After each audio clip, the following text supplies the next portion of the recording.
part of it was being knowing that we are here for more, and we can create a different lifestyle for ourselves, knowing that deep in our hearts, but not really knowing exactly what to do to get there. I would say the spiritual aspect of this. Yes. Of when you're quite spiritual like we are, and you realize that life is worth living, and if you really want to do something, then you've really got to do it. Take a girl and a guy, and they fall madly in love and form a family. Sprinkle in some counseling degrees and a doctorate, a dream of transforming relationships as we know it. And 20 years later, we give you power couple Dr. Ray and Jean Kedkodian. And this is their podcast, Couples Synergy. Welcome back to another episode of Couple Synergy with Dr. Ray and Jean. Hi, I'm Dr. Ray. And I'm Jean, and this is our podcast about love, marriage, and relationships. Be sure to check us out online on our Facebook page and Instagram at Couple Synergy, or our website, couplesynergy.com. And be sure to subscribe to our podcast or send us any suggestions on topics you'd like to hear more about. And now on to Couple Synergy, an in-depth look at love, marriage, and relationships, where we bring you our experience helping thousands of couples transform their relationships for nearly 20 years. You know, every day we get to hear intimate details about a couple's celebrations, disappointments, and everyday challenges. We've often wished these stories were shared because we know we are more similar than different. So we've created not only an avenue we can hear about people's intimate lives, but an atmosphere where people come over to our home pub, pour a drink, and share their stories. People like today's guests, Yulia and Paul, thank you so much for being on our podcast today. Hello, and thank you so much for inviting us. Hi, thank you. It's a great pleasure. So you guys are in Costa Rica right now? Is that where you guys are at? That's right. That's yes. right, yeah. That is awesome. This is really, it's really one of the great aspects of doing this podcast, Jean, is meeting people from all over the world, right? Yeah. Except for that time change thing, right? Yeah, the time difference, we seem to We had a couple in into Australia, and that was really interesting because it was like the next day there. Before we get into your story, why don't you guys tell us a little bit about yourselves? How old are you? What do you do for a living? And how long have you been together? Great. So I'm Paul. I'm a health coach. I help people with hormone imbalances and gut issues. I'm 47 years old. I come from England. And I've been with my wife now for 20 years married and 22 years together. I'm Yulia, married to Paul for over 20 years. We celebrated our 20th wedding anniversary this year. I'm originally from Russia. I relocated to England to join Paul 20 years ago also. And I help health and wellness coaches build their businesses online and take their practices to successful six-figure level and beyond. You know, one of the things that I wish people could see is they're only going to hear this and they don't see your face, but just you guys talking about your little bit of your history, you're just lit up. And that's a really cool thing that couples get when they do share their story. You know, it like brings back all those great memories. So yeah, maybe you guys can tell us how you both met each other.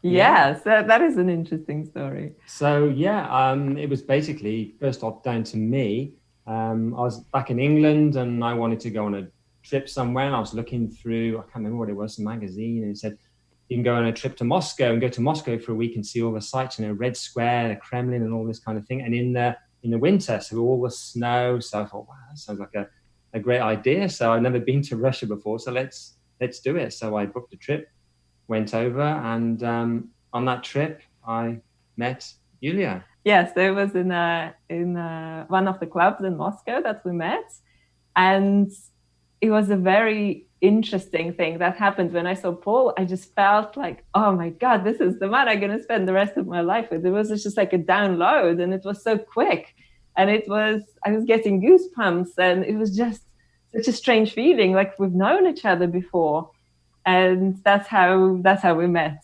Yeah, it's when you meet somebody and you just feel like you've known them for a long time, it just clicks. And that's how it felt when we met together for the first time. Yeah, it was interesting to say the least. We hear that a lot, actually, that a lot of people just know. And how old were you guys when you met each other? So I was 26, I think, right, when we met. Yes, and I was 18. 18, yeah. Very young. Yeah. Right. So how did being from different countries, how do you date when you live in different countries? Yeah, So- so Paul had to pop over. So yeah, I had to pop over, of course, to visit, but I also wrote letters. So lots of letter writing there. Yes, because just to clarify, that was before internet. Yeah. And that was like such sweet times when we were writing letters to each other, physical letters, and sending them by post. And I would open a post box and the letter from Paul, and you would send me flowers, and you would send me some gifts. Yeah, international flora delivery. So I'd send you flowers and you get them, and that was really sweet. I think. And it was you a really used to sweet write time. poems for me as well. Oh yeah, did I? Yeah. Used to write poems as well. Okay. So how often would you guys see each other, and what was the time frame that you lived in separate countries? A year and a half, About a year and a half, and we'd see each other every 3 months. every or so. few months. Yeah, something like that. Do you think that it has some advantages, having that distance and having to write letters and having to really work for this? I think we really wanted to be together, and Yeah. that's why we got married. And there was some visa issues that I was experiencing back in Russia, coming over to England. We would have dated, and I would have come to England and lived there. We would have dated for longer, but because of the visa issues, we wanted to be together, but I was not allowed to come into the UK. So we decided that was the best next step.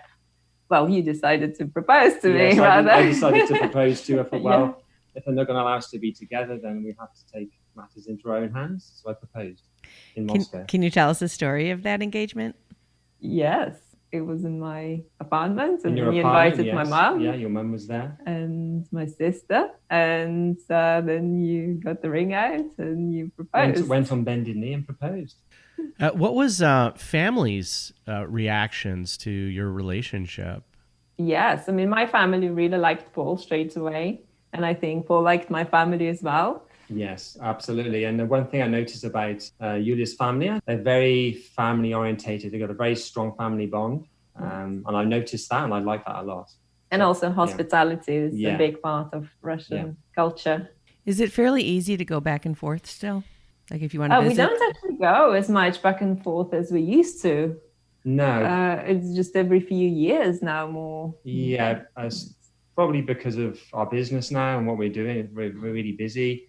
Yulia's gone back more recently than I have, but it's always nice to go back and see the family. Were you the first of your family to leave the country, Yulia? I have a very big family. I have about 18 cousins, and my mom is one of 8. So I have a very big family, yes. And some of them left and went to other places in the world. Okay. So where did you guys actually get married? What country were you in? It was in Moscow. We actually got married in Moscow. And we did it in a registry office there. Yes, and it was a beautiful hot summer's day. Paul's parents came over, and his dad flew on an airplane for the first time. Yeah. And we had a beautiful wedding. It was a really beautiful day. And did you choose that country because of the visa issues? Yes. Yes. Yes. And are And you- also because I have a bigger family than Paul. Yes. That's lovely. And so if you get married in Russia, are you married everywhere else? Yes. Yeah. Yes. Yeah. Okay, Yeah, because totally. like I know my sister got married in Guatemala, but she had to get married in the United States first. Oh, interesting. Even though they're both citizens of the United States, they didn't recognize the Guatemalan wedding, which is maybe because they're citizens. I'm not sure. So that's interesting. So after the wedding, where do you guys live? I know you guys have been travelers and like to set up home in lots of places. Yes, so we lived in England. I relocated to England, and Paul lives in a small city in England, in the Midlands. And I've just been so used to a big city. I said to Paul, okay, let's go to London. There's more opportunities there. And generally, I'm a sort of type A personality. I do like stimulation. And after it took us about 5 years to make the move. And then eventually we moved to London. And We lived spent there for about 3 years. 3 I think it years. was 3 years that we spent there.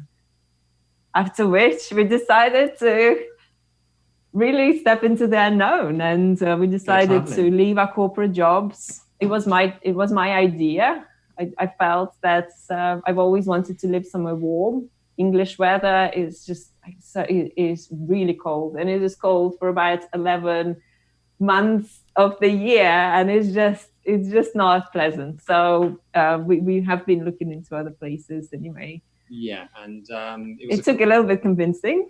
Yeah, it took a little bit, and we'd already got a house there, and we'd done a lot of DIY work, reconstruction on it, and it was like, okay, so perhaps we've got to sell it now and leave. So that's what we did. We decided to do, and we left for India. Yes, we left our corporate jobs. We left everything. We sold everything we had in England, and we also we switched to raw foods lifestyle, a raw vegan lifestyle, which you eat a lot of fruits, and then you start to crave warmer weather, and it helped us move. So for a lot of people that are listening, that might sound like a radical shift. Yeah. Right? Mm-hmm. To kind of, you guys had implanted roots, in London, and to completely uproot everything, and not only change where you live, right, but to also change your lifestyle. So how was that shift? How did you guys do that? It's a great question. And I think part of it was to do with my health. And I knew that I needed to be in a warmer climate because I was going through a lot of health challenges at the time. Debilitating fatigue, hormonal imbalances, debilitating gut issues. Paul would come back from work at 5 p.m. in the evening. I would still be in bed. And I knew that I needed a different environment. And also, I think part of it was being knowing that we are here for more, and we can create a different lifestyle for ourselves, knowing that deep in our hearts, but not really knowing exactly what to do to get there. I would say the spiritual aspect of this. Yes. Of when you're quite spiritual like we are, and you realize that life is worth living, and if you really want to do something, then you've really got to do it, because you don't want to live your life just thinking about something that you want to do but never actually realize it. So I think that's really important as well to understand. And we were quite simple in the way we lived. We sold our car, we sold our house, and we felt really good about it. We felt, releasing this load almost, that you're just freeing yourself of all these possessions. And it's freeing. It really is. And it felt freeing to our souls. So then we traveled, and we felt like kids, I think. Yeah, and it's so exciting. I mean, I still remember the day when we sat in a house. Everything was gone. It was empty. And we were drinking some tea and looking around. We felt so alive. We really felt so renewed and excited about our new adventure, excited to discover what we could do, and also excited to understand what are we here to do, because corporate environment wasn't the right one. It felt really restricting, and it just felt really rigid as well. And I think as a creative spirit, you always seek for that way to express your creativity. And I know some people suppress it, and they'll say, well, it pays the bills and it pays my pension. It's like, what can I do? It pays my mortgage. But that was never a good enough excuse to me. I knew I could not spend 50 years doing something I hated just because it paid the bills. And that is why we decided to. And for you also, you've also been... yeah, I mean, I had that vision of myself going through my life, working every day, Monday to Friday in the rain, going to work, and then waiting to get your pension. I thought, well, that just doesn't really appeal to me. I just don't want that kind of life. I want something different. So that's why I made a decision, and we went traveling, sold everything. So one of my favorite questions to ask people, and since you brought it up, I'm going to ask you guys, usually I do this in our private work, is can you talk about your spiritual journey, and what is your belief about why people are here on earth and what happens when we die? My journey started off with the spiritual side of things when I was young, and I would have prophetic dreams, and then they would come true. And so that got me thinking, well, life's not as, it's supposed to be. Like people tell me it's different. There's this other element to it that I was not aware of. And so it really kicked off from there. Then I got interested in, things like paranormal, UFOs. I'll buy the magazines, books. As a kid, I'll devour them, reading them and over again. And then through the years, I had a lot of paranormal experiences and seen UFOs. I've been in crop circles. We've had experiences in that. We've had a ghost in our house when we were in London. There's so many different things have happened. And then, so from this understanding and what I read and what I've realized myself is that we're on a planet, we're soul beings, we're here in a physical form, and we're here in a kind of school, I would say. We're learning lessons and helping people, and through that helping ourselves. And we're all in this together. And if we can realize that, then that really helps us get above so many of the daily bites that people can get into, and traumas and things, and really realize that we're here for a higher purpose, and take responsibility also. Yeah, take responsibility for yourself. Realize, health is lifestyle. Important. Yeah. And obviously that's what I do now. I'm a health coach. Health is important, and if you see your body as a temple, like I do, I try to give it the best I can and do the best for it. And this is how we should live our life, and always looking to improve and do better, and not just be satisfied with the status quo, as it were. I think it's always looking to improve, and that's something we've had in our relationship, I think, which is important. We've always gone together with things. We've always looked to improve, and not one or the other of us or both of us just saying, well, I'm just happy as I am, and I know it's not perfect, but it'll do. No, we were always looking to improve, and I think that's really important. It's that commitment to ourselves. Yeah. And for me, I've always been also seeing lucid dreams and psychic since birth.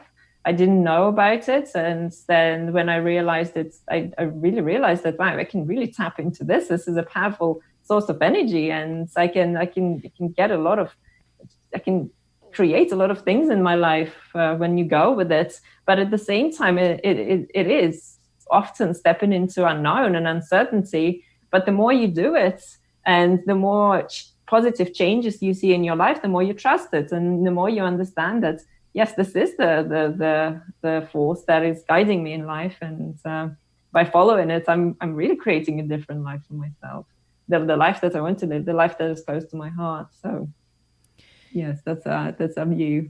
It's a brief experience that we are here for in a human form as spiritual beings, and we can do a lot of things in this life to create an even better experience after this physical realm. Everyone talks about this when things are going well.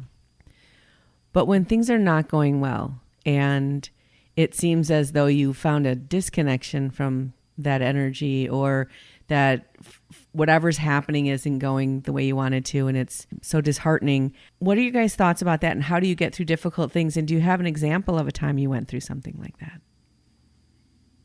Yes, lots of examples, I would say. I mean, traveling. So we've been living an international lifestyle for 11 years now. We've lived or traveled to over 31. I think Costa Rica is our 31st country. And it brings its own challenges. So many people think that, you're just there relaxing on the beach all day long, and just everything is so effortless, and drinking coconuts. But it's not like that, of course. And there's no certainty, and sometimes you come to a new place and you have no friends, and you have to build your life from ground zero again, and find everything. And also with that business and fitting it in, and growing it, and also now it's grown to a good level and keeps on growing. It's meeting the demands of it, and also the relationship side of things. And our little daughter now, she's going to school, so that's an important aspect. Making sure she's in the place that's got a good school, and be consistent with that. You don't want to be hopping around everywhere with your child, because then they're ungrounded and not having that solid base. So you have to think about all of these things as well. So it does take a lot of conscious effort, and it's a challenge. But through challenges you grow. We realize that, and this is part of being alive. So challenges are good things. We don't see them as bad things; they're good things. And I would say one of the things that traveling teaches you is to really be open to uncertainties, and almost it's like every time is a vulnerable position that you're placing yourself into. But there is so much healing and power in this, and it's also very exciting at the same time. It's new, it's exciting, it's change all the time. And eventually, through various situations that happen to you on your travels, you learn so many different cultures and experiences and approaches, and you really expand in your horizons. And I think it's invaluable. One of the couples that we interviewed in the past, they've had a traveling lifestyle within the U.S., and we've kind of used the analogy of the tumbleweed, right? That it kind of blows along, with wherever the breeze goes.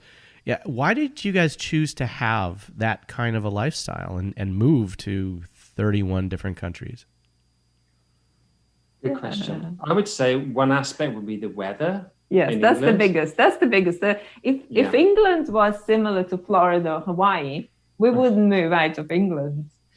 Yes, or Costa Rica, then we would be in England because it's a great country. We like England a lot. But the weather is very challenging. It's often very windy, wet, cold, and it's the kind of cold that really gets through to your bones. It cuts through your bones. It's really chilling. So when you've got that, and then we changed our diet, and that seemed to propel us in the direction where our bodies just wanted more sunlight.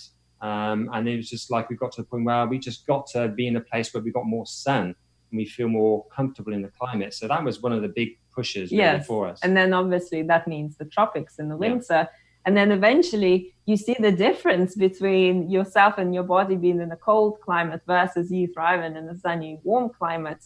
And it's just a compromise that we cannot make anymore. And that's what inspired us really to keep on. Last year we stayed in Spain. We stayed in Spain for a year. We actually got our residency there. We wanted to settle, and it was winters are still pretty cool in Spain, and also because of political, like what's happening in the world right now, we decided to leave Spain. So there's a lot of changes, not just not just like choosing a nice sunny destination, but there's more other factors now with the COVID-19 and political environment in different countries. So you guys are still searching for that perfect temperature and perfect country. Is that what you guys are doing? I don't think there is a perfect place. That's what we realized, that there isn't. No.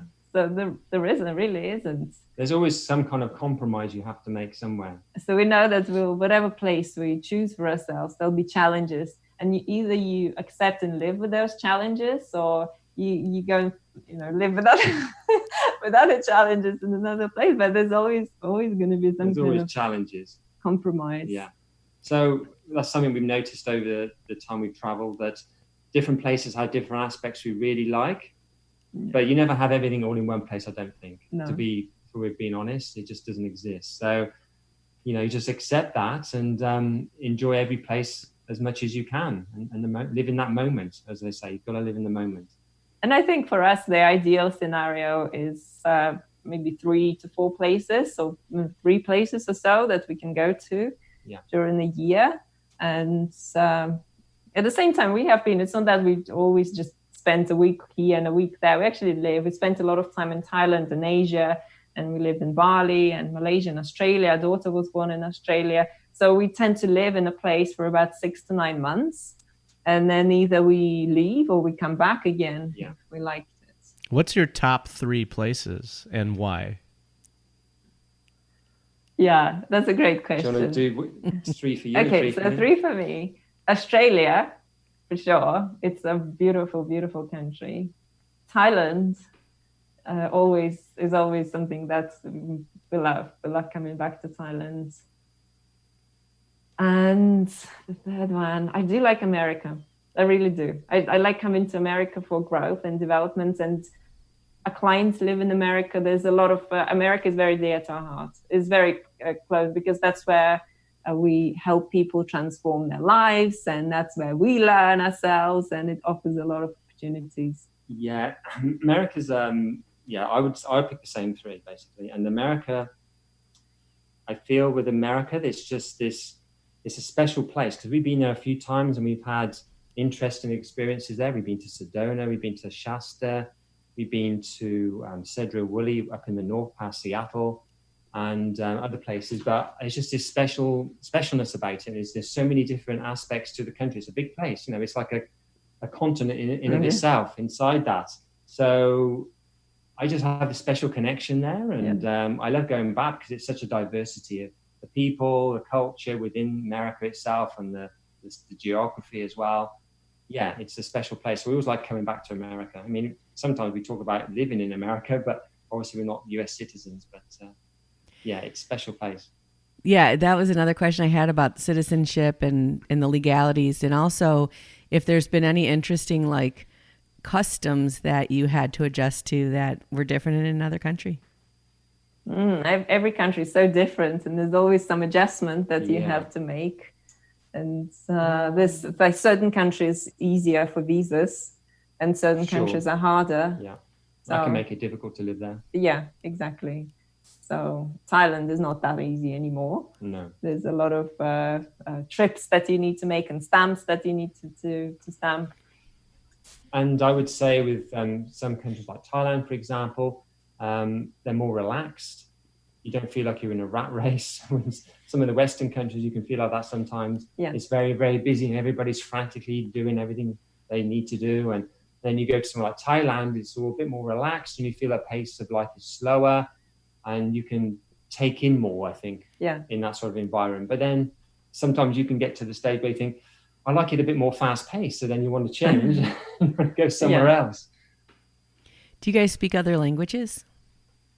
I speak Russian, obviously, and Espanol and poco. And poco and ja говорю по-русски немного. So that was... I speak Russian a little. Yeah, because when we were in Spain, there was nobody that spoke English. Right. Yeah. So if you guys were going to live there, that had to be a little challenging. Yeah. Yes. Yes. Well, we got you got your phones these days, so you can always put the Google Translator works. Yes. Now, you mentioned that you had a daughter, right? Do you have one child? Yes, one child. How has she adapted to all of these moves and different cultures and different changes like that? Yes, that's a great question and an interesting one. Obviously, when they're young, that doesn't matter. It's just adventure. Oh, we're going to Thailand. Oh, here we go. And so they're not really attached to friends or the environment. And now I would say it's more of a challenge. This is why we spent a year in Spain and we wanted to settle there.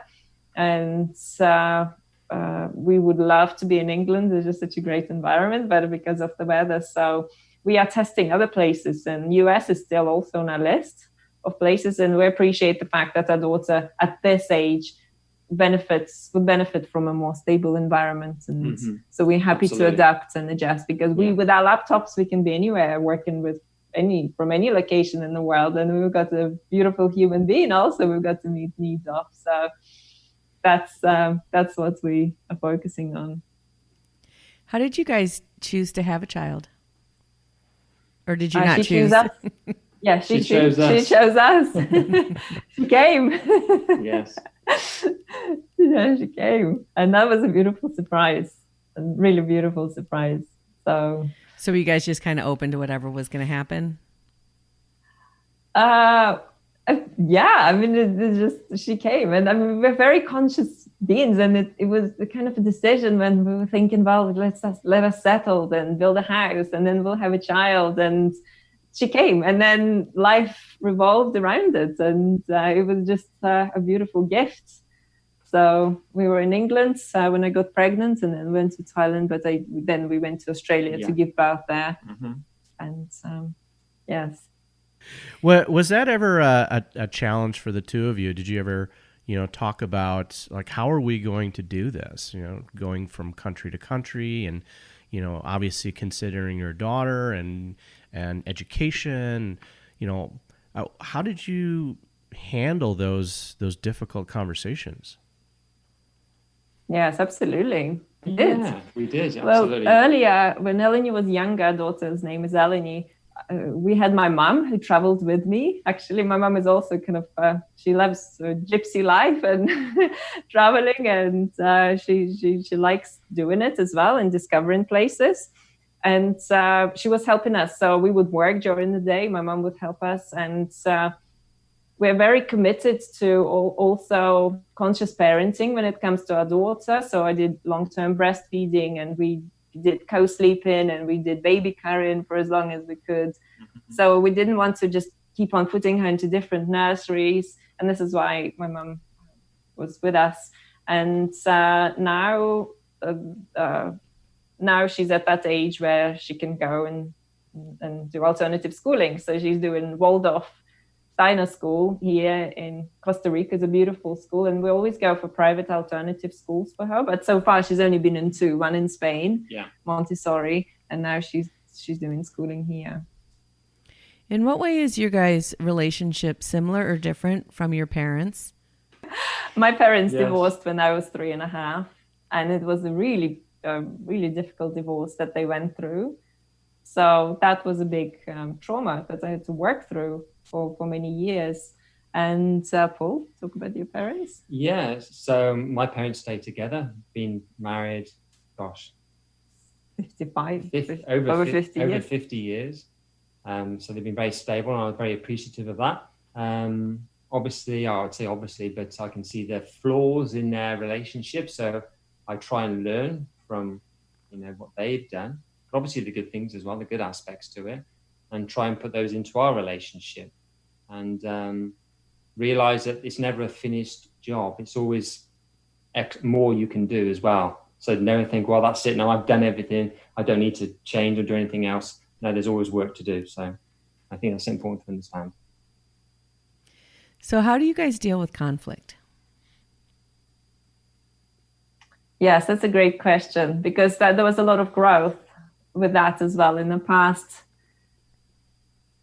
I would say the more you grow in yourself, the more you open up to spiritual essence in you, and also spiritual practices, the more you surrender to, not surrender in a way that's like, oh yeah, I won't notice it, but surrender in a way that, oh, let me just breathe through it. So let me just see if there's another way that I can react in a situation.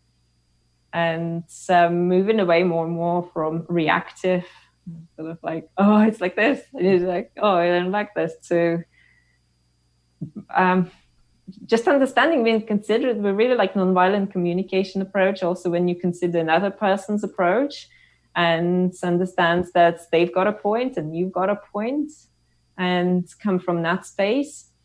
And at the same time, we also have our challenges, and it's traveling and adapting to time difference and doing a business, and then sometimes strain on you. So you've got to deal with that as well, and then obviously keep a relationship working well. And so sometimes it's challenging, for sure. But again, I would say the spiritual side of things, you always come back to that. It's like, okay, what can I learn from this? And you try and treat your partner the way you try and treat yourself, hopefully, and you realize that, and you always try and work through things. So as you say, you go away, you take a deep breath, think about what you've said, what you might not have said, and then come back and meet in the middle somewhere and say, okay, fine, I've made some mistakes, perhaps you made some mistakes, but I hold my hands up, and let's call a truce, or whatever words you want to use. So I would say talking about it is such an important aspect. So not suppressing it, and actually talking about your feelings and emotions. And that is something that I've always been good at. I would say you had to learn it more because of the way your family is. It's more emotionally detached. Yes, I would say so. And that would come from my family, my parents. So that's something I've had to learn myself. It's to be more open. And if I don't like something, or something's not right, then actually say, not everything's okay. And I think you used to have this saying, English people would say, how are you? You'd ask one, and they'd say, oh, I'm okay. Yeah, but you're not really okay. I remember working with a counsellor in England, and she said, oh, I'm okay is another name for English people. I'm okay. No, but it's not. So that is something that I've always been really committed to communicating my own feelings and emotions. Paul knows how I feel. I'm not going to I never suppress it. And he's always there to meet me and support me and understand me. And it's that level of openness. And I think it's also understanding that it's okay to be vulnerable and open up about it. And if certain things are not working, or you're struggling in certain areas, it's important to talk about it. Because then that's how you grow in your relationship with yourself and in your relationship, and then you find solutions, and then you work through things together. But I think it really all comes down to that deep commitment to that truth that you represent as yourself and as a couple as well, and to your marriage. I know that it's we really live in a culture of quick fixes, whether it's to do with health, or I've got a headache, let me just drink that pill, or I've got this and let me just take another medication for it, or whether it's to do with feelings and emotions, I'm happy, or let me just drink more, or let me just overeat. And it's just all that suppress, and looking for quick fixes. And then eventually you realize that that's not the way to be. So it's the same in our relationship. It's, for example, we would love to have, by now, we would love to have actually have our land and house and lived, but it hasn't happened yet. And we know we're getting there. It will happen. It seems like it's a very long journey, perhaps much longer than what we had expected and wanted to. But there's that saying, is you've got to trust in the universe. Yeah. And I think it was Gabby Bernstein, is it? The book, Trust in the Universe. And we've had plenty of examples where we trusted and he's like, okay, we'll let the universe do it, what it needs to do. And we come out the other side and it's like, oh yeah, actually it all went through okay in the end. Yes, it's still taking responsibility. And at the same time, there is a certain level of trust that you need, and faith that you need to put into things. And, having kind of a business together and living together, traveling together, I'm sure it kind of puts you guys in, almost like this boiling pot, Pressure cooker, right? To kind of, really focus on, the struggles and challenges that all couples face, is trying to find that common ground, right? And sharing that vulnerability. And, kind of Paul, hearing that you went through that shift of having to connect, with your own vulnerability and be able to express and emote. I think that's something that a lot of men struggle with. And I know all the men that I work with, one of the things I ask them, how are you doing? Don't use words like good, fine, okay, all right, better, or tired, right? Because those are usually the words that come out of our mouths, and we're just trained and domesticated to respond in that way, right? Yeah. Versus really connecting with how you are feeling in this moment. Yeah, totally. Yeah, we do cover up a lot of things as human beings, or can do. And only when you really get under the surface do you really find, your true feelings.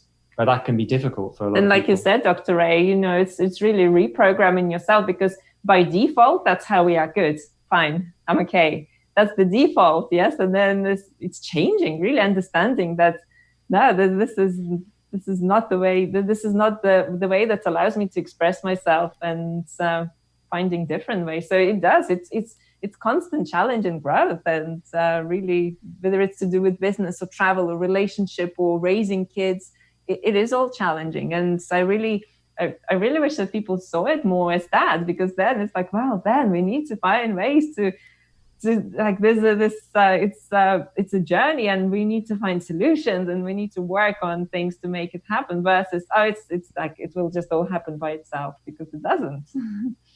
Yeah, you have to make it a conscious input into it, and put work into it. Sure, it does take work. One of the things that we've noticed is couples tend to sort of grow in a leapfrog pattern, where one kind of goes through something and then they kind of, there's too much of a gap, and then the other person sort of catches up. What are some things you guys do to, people talk about spiritual development. What are some things you do to develop spiritually? And what do you do when there is that disconnect? And is one of you more likely to be a seeker and look for different ways of thinking or being in the world? Or are you both have your separate paths, or do you do it together? Yes, you're right. Because in every relationship, every couple, is also this individuality and this individual growth as well as the couple growth. So that is a great, very interesting question. I generally notice that women tend to take these leaps first. And that's why most of Paul's clients are women. They care about their health and they want to do it. And that's just what we've noticed. We've worked now coaching businesses with hundreds, probably thousands of clients over the years, and customers. It's women who take that leap first. Exactly. Usually. Yes, I remember I had a lady from Utah, and she was looking to change her health and work with us. And she asked her husband, and he was there, and he said, "Well, yeah, you'll never know anyway." And she says, right, that's it, I'm going to do it. Yeah. And as soon as he said that, he wasn't really interested. He said, well, you're not going to do it anyway. And she said, right, I'm going to do it. And this is it. You see this so many times with the clients I have, is the women are willing to put themselves out there and do it. Whereas the men tend to be a bit more, I'm okay. I'm just okay with it as it is. And I'll just stay where I am in the status quo. And they won't really do anything. They won't push themselves. But the women, the ladies, yes, I see it over and over again. They do that. They're willing to put themselves into a place they're perhaps not comfortable, but they know that they can grow from it and get better and healthier, and they're willing to do it. So are they more braver? Perhaps they are. Yes. Yeah. And, I think it's also our understanding of spiritual has changed. We we don't see it as some kind of external energy or God who will come and save us, and that's going to be our savior. We really think that and the more you realize that, the more responsible it makes you in your life for decisions, because really it's you. Yes, there is a greater energy creation that we all are part of, and at the same time it interacts with us through our bodies, and it's up to us to develop ourselves. And it is really to do with personal responsibility, and it's conscious action when thoughts and moving forward. Yeah, as we're part of that overall consciousness, and I see it wants us to grow and realize ourselves and connect more, and encourages us to do that. And then obviously to do that, we have to push ourselves and go through challenges. And then the more we do that, the more connected we feel, the more people we can help, and everything just grows, because we're all together. At the end of the day, we're all linked together. There is no separateness in true reality. We're all linked. So it's all about yes. And I would say helping. Especially now we're realizing that more and more in the world, just the way the events are in the world, and it's challenging, I think, for everyone. When we were actually athletes before a daughter, when we had more time to exercise for 3 hours a day, and endurance athletes. So one of the things that you notice when you do endurance race, whatever it is that you do, however fit you are, you'll always have that dip. And that dip, when you start to doubt yourself, when you start to think like you're going to give up, when your mind will start convincing you, giving you 1,000 reasons why you shouldn't do it, and why you're weak, and why it's enough, and why you should stop. And you almost run with that energy. You know that it's going to pass. It's going to pass, and you keep on going, and you keep on moving. And it does. Eventually, then all of a sudden, there's another just new energy that you feel in your body, and it keeps you going. And then you learn something from the past. So it seems that it's the same when it comes to business and marriage and parenthood. There are always ups and downs. It's like building a muscle. Yeah. So the more you use it, the stronger it gets. So you just got to keep working on it. And then the more runs, as you said, you do, more long distance runs you do, the easier it gets. It can still be tough, but it gets easier because you're more used to it. You get into a habit. You know what to expect. Yeah. And then when it happens, you said, okay, I can deal with this. I've done it before. Let's make it happen. I can deal with this. And I would say in our society, it would be great to see people also talk about these things, because it's always glossy magazines, amazing smiling fitness models, and everything just so perfect, and smiling, parents with kids jumping on a beach together. And people who don't have their life this way think that there's something wrong with them. That's wow. I'm overwhelmed, and I've got kids and challenges, and they feel like there's something wrong with them. And I wish we were more open about it in our society, and it was fine to express your emotions more. I think it's really important to really emphasize that the ups and downs are part of the normal progression in a relationship, and you guys were talking about some of these differences that you're seeing between, men and women, and how women are the ones typically that initiate change. And we do see that same trend as well. And there's, a lot of biological reasons and differences that kind of contribute to that. Men, we can only use one hemisphere of the brain at a time, whereas women can actually use both hemispheres simultaneously. Men are much more solution focused. If there's a problem, let's focus on the problem and fix it. And if there isn't a problem, then status quo is good. Yeah. Right? There's a reason behind the phrase that if mom's not happy, nobody's happy. But we see 80 to 90% of the couples coming to us. It's the woman that is actually initiating change in the relationship.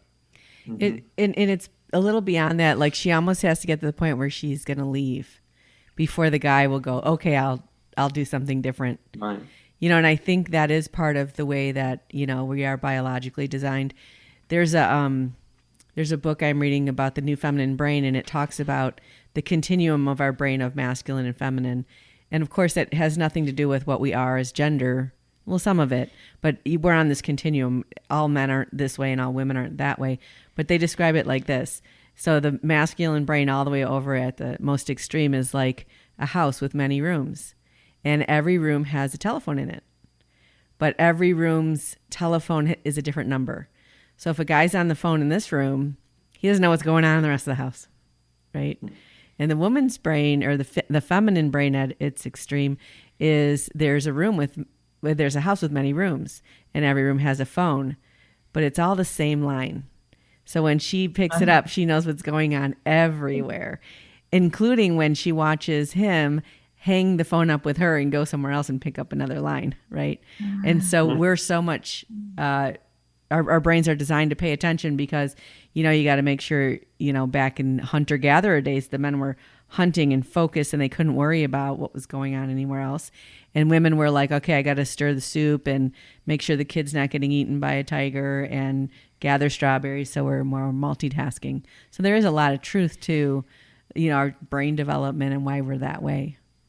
Very interesting, Jean. Yes, Very thank you. Yeah, and it is so true. Absolutely.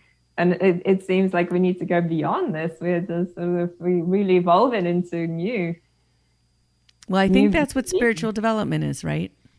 Yeah. Spiritual development and some of the techniques you use, like meditation and being really focused, whether you chant or do yoga or something that really helps you be really present in your body, and then to the next level of what's going on emotionally and how do you manage that and work through that and trust your emotions again beyond what you were domesticated to trust, right? And so what would you guys say to an individual or a couple who has kind of found out that they're pretty stuck in their life, right? Because when we're not living in our truth, everything kind of falls apart. Our health falls apart, other things, right? What would you say to someone in that space? Acknowledge it. Really, just that's the first step. I'm stuck. I need help. That's just the first step. And so many people will not take it because that means, oh, now I need to do something about it. And and really get help. I'm sure working with people like yourself and getting help, that's the fastest way. Of course, there are also books and videos, but really the fastest way. It just depends. How much time do you have? If you want to get deeper and do it fast and do it in a way that will accelerate your journey, then it's just getting help. I mean, we are coaches ourselves. We know, it's like, well, I want to build a business. What's the best way? Well, get a coach. I want to fix my health. I want to lose weight. I want to balance my hormones. What the best? Well, just, that's the fastest way because you'll get feedback on the exact things that you need to work on. And it can take you decades to realize what they are. And I think an important part as well is if you're the sort of person who is inclined to think, well, if I've got to get help, it means there's something wrong with me. So I'm not going to get help. I'm okay. I really am okay.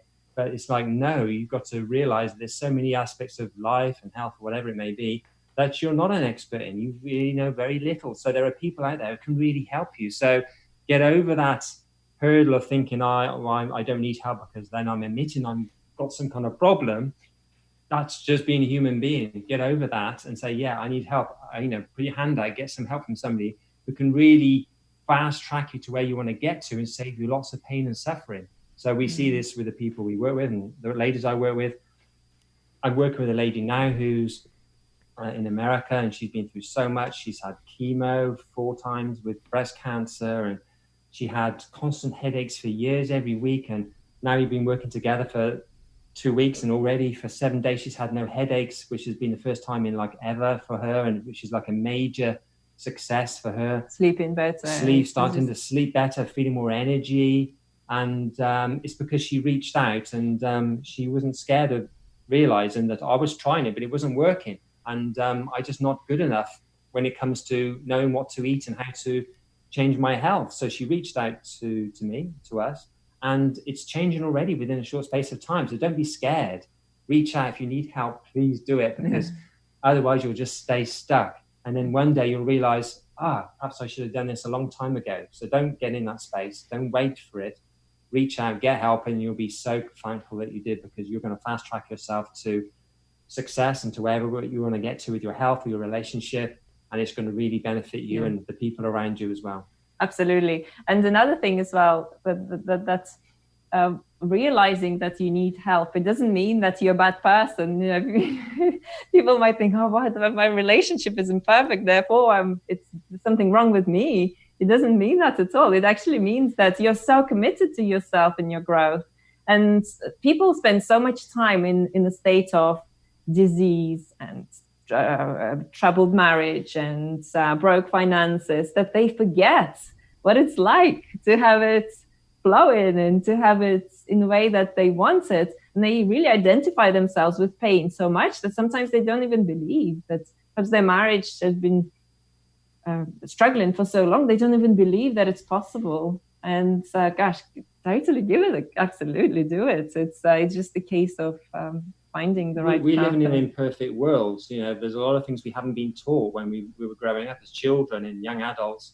So we come into adulthood, there are a lot of imperfections with us, but that's not to say we're bad people. It's just that we haven't had the nurturing environment to give us what we need. So we then have to go back and think, okay, well, I need to fix this. I need to do that. So that means we've got to reach out. Don't see yourself as a failure. See yourself as someone who's going to grow from this, and you want to grow. So see it from a positive angle all the time. Never see things from negative, because that in itself will suppress you. So instead of saying, oh gosh, today I just feel such a failure, instead say, God, today I need some more help. I feel that there's a gap somewhere I need to fill, and I need someone's help. So always put it into a positive mode, because that really helps reinforce the way you think and your health as well, because it affects your hormones, your stress levels. It affects the whole being. So it's really important to realize that we're here to, help each other, help ourselves first and foremost, so we can be the people that can then help change the world in a better way. And, we're good people at heart. We just want to reach out and get help when we need it. So please do. That's and a happy marriage is worth it. I mean, the divorce rate is astonishing in our world, and people need to find solutions. And really, we're very, very committed to our marriage. It's a deep level. So it's a deep, deep level. And yes, we have challenges and we face them. And going forward, I think it comes from that level of commitment. And I think especially when you're raising kids, that's a different level of challenge that you having to experience, and then different personalities, and then they have their own boundaries, and then power battles, and then your relationships. So it's just the best ways to get help, really is. Because I'm sure that Jean and Dr. Ray, you've helped couples through all kinds of scenarios, and you know the answers already. So yeah, and I think it's really important to stress that you don't have to wait, until there's a problem to really learn things about your relationship to level up, right? Mm-hmm. And, I always remind our clients that even Olympic athletes have coaches. They are like the best athletes in the world, yet they need that outside perspective, because it's very hard to see inward in what it is that we are doing. We need that outside perspective as a reflection so that we can improve ourselves. And we all have blind spots, right? And that's why we need teachers to be able to help us see them. Yeah, we see things like on a developmental continuum. So if you just take the physical body, you have the person way on one end that is probably sick, or they're not moving, or they're eating a lot of bad foods and their body's de-optimized, right? And most people sort of live in the middle where they're kind of doing okay. And then you got Olympic athletes way on the other end. And at any moment, you could choose to shift on that continuum. And it usually requires thinking and learning something more than you know, right? And so whether it's your relationship or your emotional regulation, or even mentally stimulating you to learn new things, all of those things require that work to get optimized on the next level. So last question for you guys. What is it that your partner does that you know they love you? Gosh, there are lots of things. I would say for sure that the little things that she does, like making food for me if I'm going out somewhere. She packs all the food and the things that I want. So I go out and it's all there for me. I would say that's a big aspect of it. And always thinking forward for us, planning things. So if we're going somewhere, she will plan and get everything ready for us. The instigator again, if you like, for traveling somewhere and looking for all the small details. So yeah, I would say that. Yes, it is kind of interesting because it's really little things, I think, that make the big difference when it comes to love. And it's similar for me. Paul makes my smoothies and he's always there to help me grow. So when we go somewhere and I have an event, a 3-day event, for example, I went to a mastermind event for business for 3 days, and Paul was looking after Eleni, and that allowed me to connect with others, to grow, to fulfill my needs. Any growth opportunities, Paul is there to help me grow. And that is something that I really appreciate in you and in our relationship. Yes, you're very caring. That's just the level of care and attention. Well, Paul and Yulia, we want to thank you so much for being on our podcast today.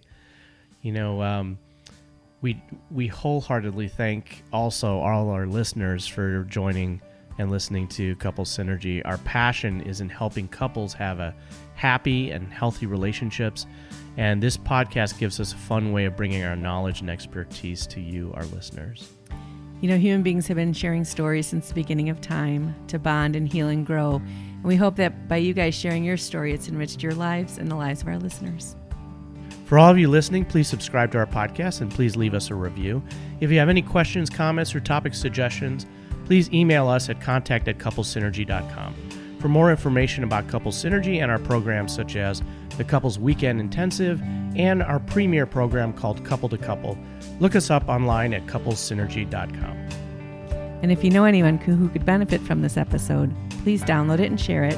And thank you for listening. Until next time, synergize your life and synergize your love. You have been listening to Couple Synergy with Dr. Ray and Jean Ketkodian. Couple Synergy was recorded, edited, and produced by Dr. Ray and Jean Ketkodian. Voiceover and music entitled Breathe and Let Go was recorded and composed by Gina Gonzalez.